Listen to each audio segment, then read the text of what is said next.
What is the Bitcoin Act of 2024? Well, it's a bill to establish a Bitcoin reserve in America where the government will be buying 200,000 Bitcoins every year for a period of 5 years. 1 million Bitcoins in total. That's a huge amount. 5% of the total Bitcoin supply. The Bitcoins will be held for a period of 20 years minimum and can only be used for one purpose, and that is to reduce America's debt. Trump and his administration are backing the Bitcoin Act, and if implemented, it will skyrocket the price of Bitcoin and accelerate its growth and adoption. Subscribe for more crypto fun facts.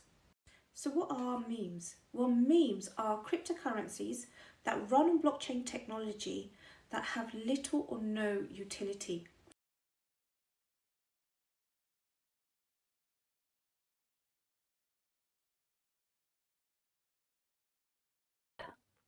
Good days, ladies and gentlemen. I hope you're well. Can you hear me okay?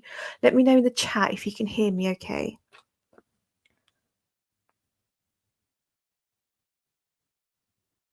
Okay, so before I begin this live stream, I will be talking about the scarcity of Bitcoin and how many Bitcoins you need to sound is great. Okay, awesome. So how many Bitcoins you need for financial freedom? Just before we begin, let's just shout out the chat, which I love doing. We have Mike Volmer. Hello, Mike. You got the gold today, so well done.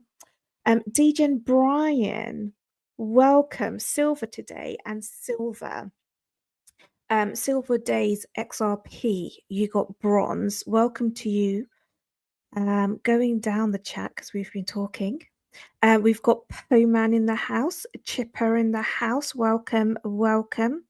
David Bramble, welcome. Grandpa. Andrew, welcome, welcome. Lasers go pow pow. Oh my god, I love your name.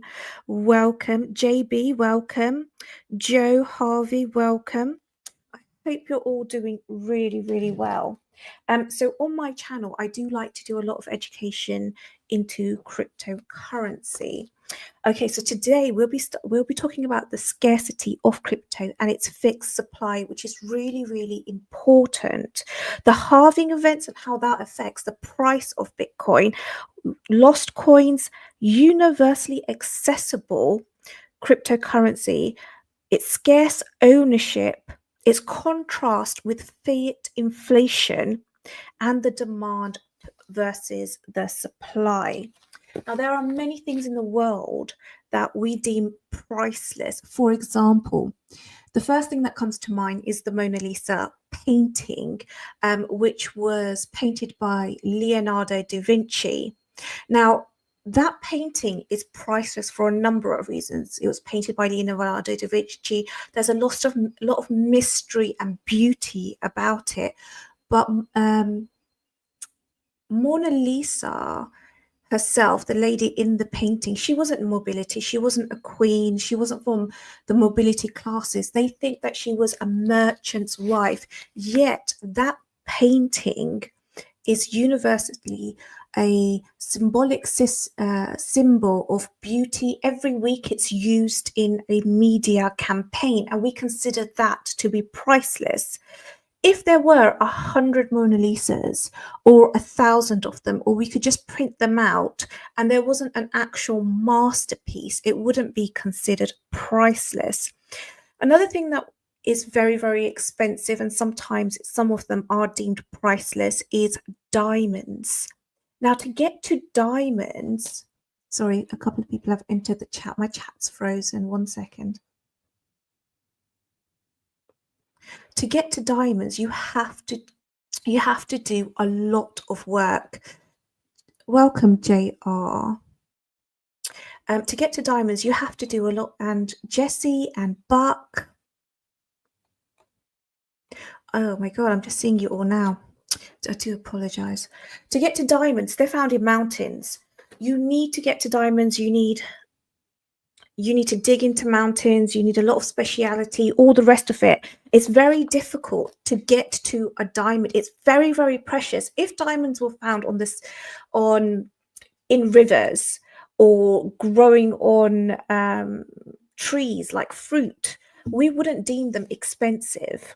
Now, diamonds are used for a lot of things because they're so desirable. They are used for jewelry and a lot of other things because they are the hardest substance on earth. And then we also have gold. Now, gold is deemed a secure investment. It's had thousands of years of proving itself. It's been around for thousands of years, but however, it's not as good as Bitcoin. So with gold, there are untapped reserves both on Earth, all over the Earth, on land, in the sea, and over up into space. So it doesn't have a cap.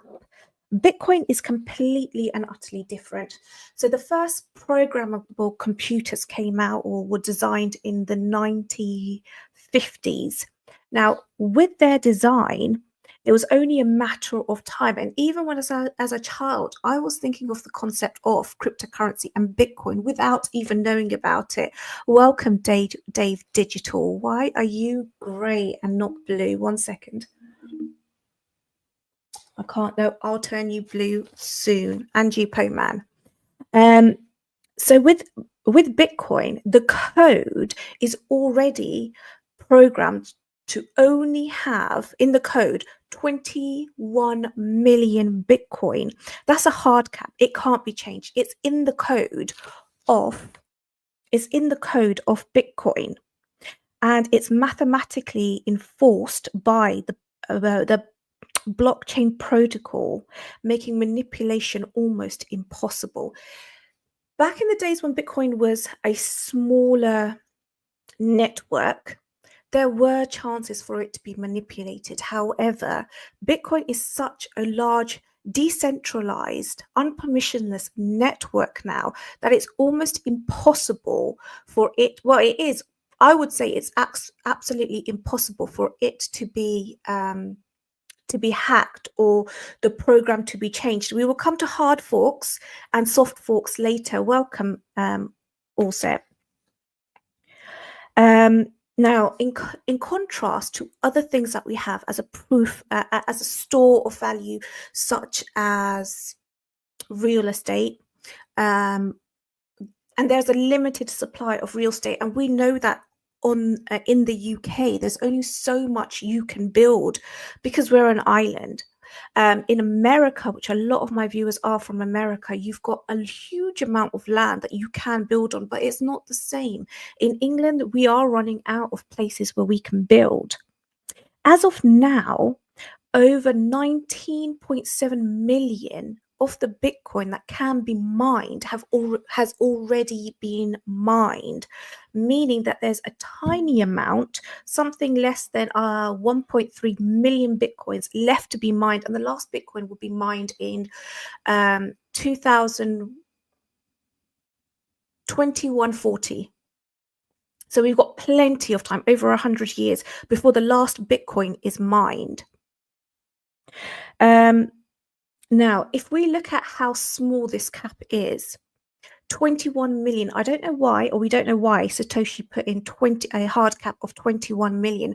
But right now, there are 56 million millionaires in the world. 56 million. So if every single millionaire was to pay their entire fortune, even $1 million for a Bitcoin, they can't get Bitcoin because there is not enough Bitcoin. Not only that, not only is there not enough Bitcoin now, even at the price that it is, it's only a whole coin nowadays can only be somebody in the top 2 or 3% of the world's population. It's now for the elite to own an entire Bitcoin. It wasn't like that in the future, in the past. In the past, it was very, very easy to own Bitcoin. Now, this cap of 21 million Bitcoin is for the whole of humanity for all time. And if we have a look here, just very quickly, I do have a little meme. And it's here, it says, 1 second.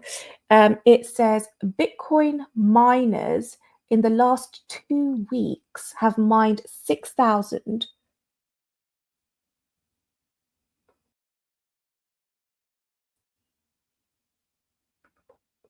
Still working the software.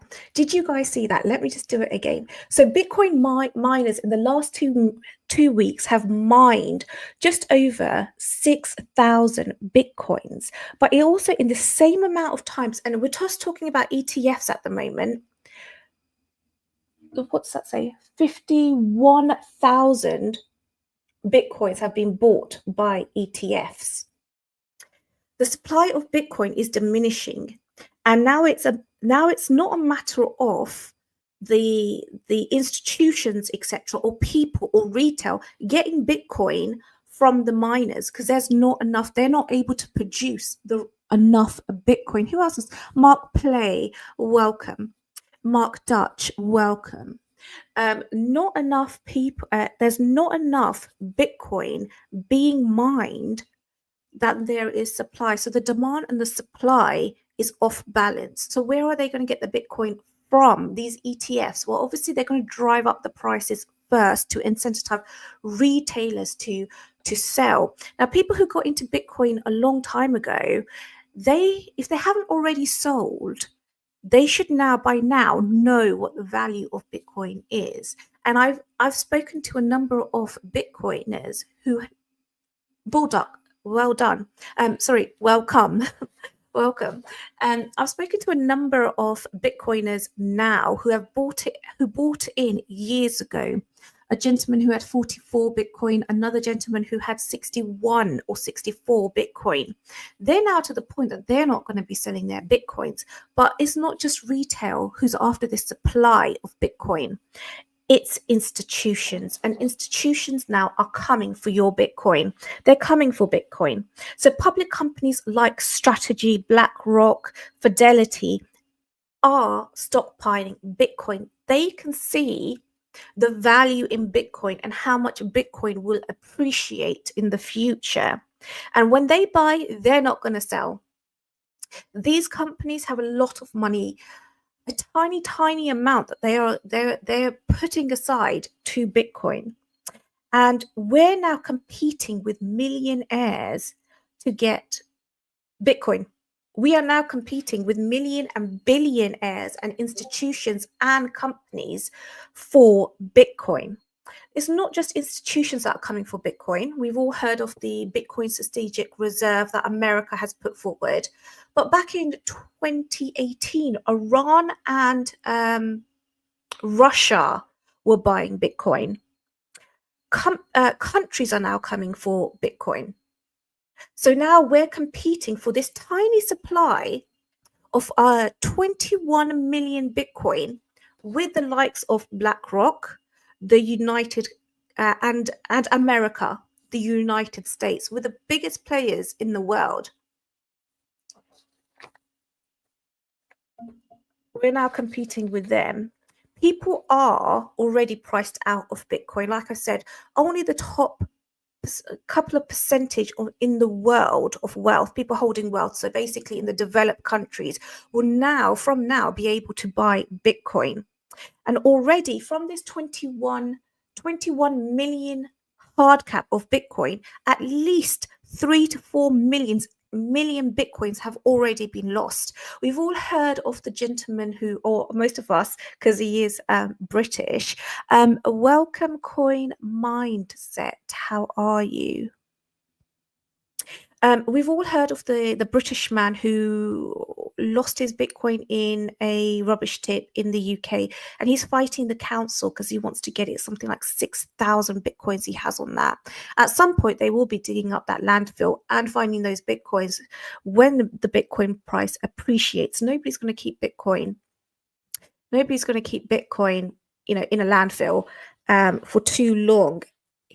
For too long. So already 3 to 4 million Bitcoins have been lost. So the real supply or liquid supply is going down to about 18 million Bitcoin. Now, how has Bitcoin been lost? It's been the seed phrases have been lost. People have forgotten their wallets. Like the gentleman up north in the UK, he misplaced or he lost his wallet, etc. If you take away long-term holders, new buyers are fighting over scraps. So people like us, we're actually fighting over scraps because long-term holders in Bitcoin, people who got in years ago or mined Bitcoin on their computers back in the day, they're not going to sell their coins now. If they haven't already sold, they're not going to sell their coins. And then we've got the Satoshi wallets as well. And Bitcoin hasn't moved from the Satoshi wallets at all. So many early adopters and users have lost access to their Bitcoin wallets. They've forgotten their private keys. The damage has been done to hard drives. They've missed or misplaced paper wallets. These coins are now effectively removed from circulation, and that adds to the scarcity of Bitcoin. And then you have people like Sailor. So after a lot of people pass away, they like to donate. Wealthy people, they like to donate money to charities, or I don't know, their dog or something. You know what these ultra rich wealthy people are like. But Michael Saylor has said that when he passes away, he will destroy his seed phrases. Whether or not that happens, only time will tell. But just imagine all of that. So all of the Bitcoin that Mark Saylor has been removed from the Bitcoin supply. To be fair, what he is doing is a good thing for humanity, because those Bitcoins that will be removed from supply will increase the value of Bitcoin. Now, if we look at fiat and we look at inflation, and the contrast with fiat currencies, I do have a little slide here. Now, this one is, here we go. So this one is regarding real estate. Darren Does Things, welcome. So while our house is getting more expensive in fiat terms, it's getting cheaper in Bitcoin terms. Now, I don't have the meme with me, but back in the day, 2010, for example, it would have cost you hundreds of thousands of Bitcoins to buy the average family home. It now costs approximately 6 Bitcoin to buy a good, decent home, depending on where you are in the world. So can you see how precious Bitcoin is in that way, if that makes sense? When you compare it to fiat, there is absolutely, and I think a lot of us actually know this, there's absolutely no contrast whatsoever, no contents whatsoever. Fiat currencies are all doomed to die. Most fiat currencies, or the Sailor is a threat to Bitcoin, not a blessing. Okay, thank you, March Dutch. He can be a threat to Bitcoin. Yeah. I do love Sailor, but he's buying Bitcoin on debt, which is not good. And welcome, Andy D. How are you? Oh, you're using my greeting. Good morning, ladies and gentlemen. He must be British. So central banks control fiat currencies alongside the government. They can print as much as they want. So back in the day, and I'm talking about history here, used to have things like stones and seashells and gold and beads, and they were currency before this paper currency came into play. And even with that currency, there was many issues. So with the stones that were around thousands of years ago, they were able to make or build in more stones. As the technology advanced, they were able to get more stones. Same with seashells, technology, all the rest of it. All of these currencies before Bitcoin, they've all gone out of date, if that makes sense, because of technical advances. Welcome, Blocky. Is that Blocky there? Oh, I thought I saw Blocky. No, it was a message. Okay. They've all gone out of date fiat currencies are having its day. Now, there's two types of currencies. You've got cash, but cash has many drawbacks. For you to use cash, you need to be near the merchant or the person you're giving cash to. Then you have the banks, etc. And that's very helpful. You can then give money to somebody that you're not around, but you have to trust a third party. You have to trust an intermediary. Bitcoin doesn't have that issue. You do not have to trust anyone with Bitcoin. It really is the best form of money ever made. Stimulus programs and money and monitoring, easing, quantitating, all of this dilutes the existing value of fiat currency. We have inflation, we have deflation, we have so many problems with fiat currency. Now, Bitcoin's cap supply makes it resistant to inflation because there's less and less of Bitcoin coming out, and politically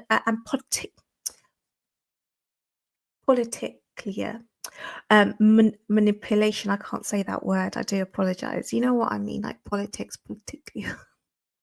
Multiple manipulation.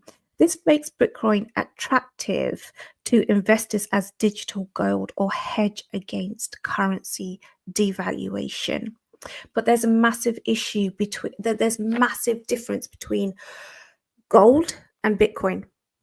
Some of the differences: Bitcoin is a better form of value. Now, if I was to send gold to somebody halfway across the world, say somebody wanted to send $1 million of gold, or I don't know how much that is, but say, for example, you were to send a large quantity of gold to somebody around the world, you'd have to pay for transport, you'd have to pay for security, the logistics of it, all the rest of it. With Bitcoin, it's very easy.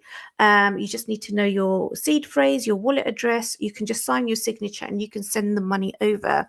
So it's much better in that way. In transportation, it's much better because we don't know how much gold there is.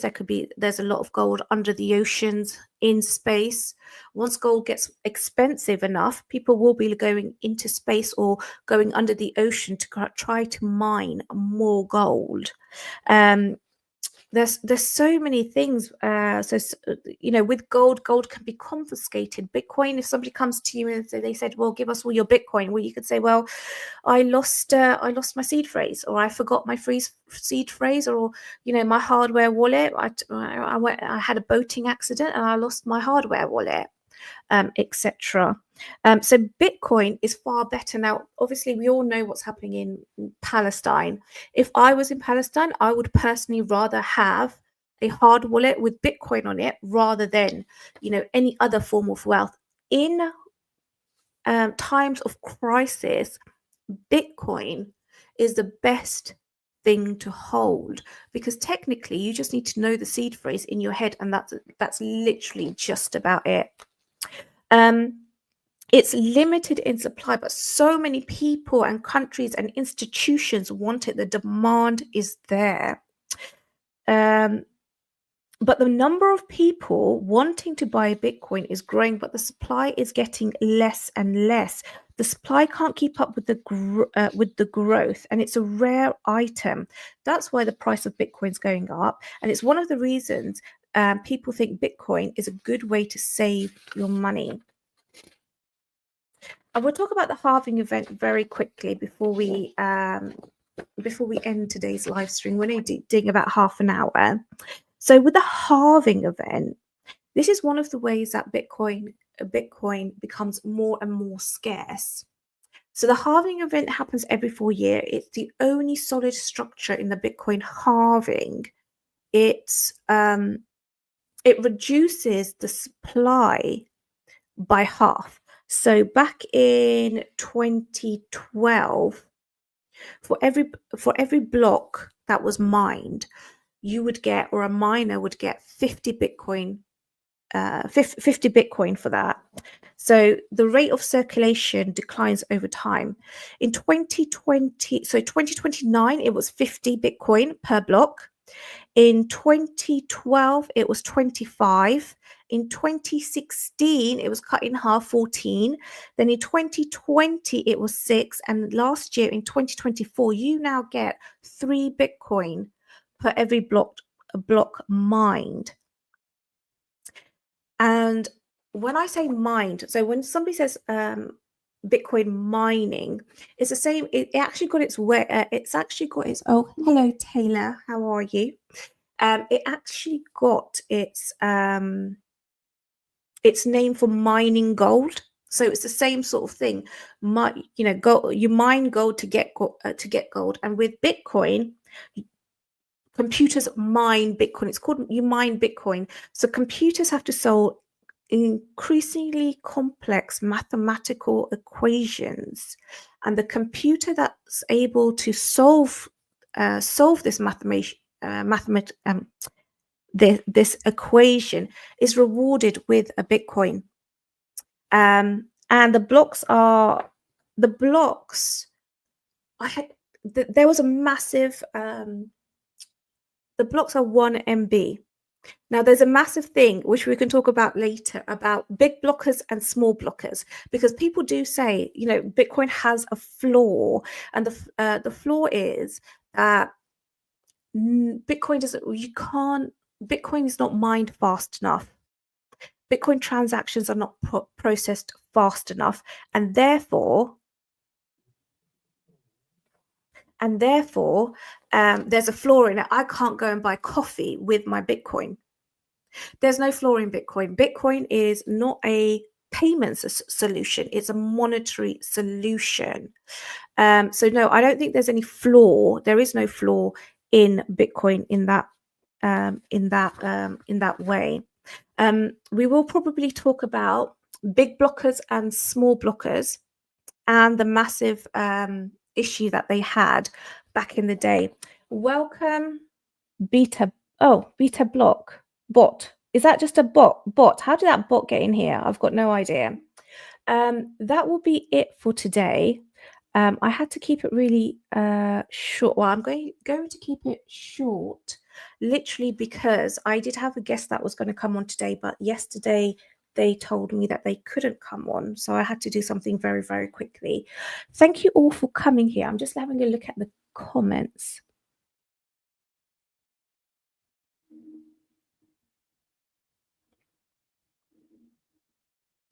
Okay, everyone's talking about their birthdays. And saying hello to everyone. I love this community. Oh my gosh. I hope I haven't missed anyone out and I've called you all out, but that will be it for today. Thank you so much for watching. And we've got 30 minutes. Awesome. Thank you.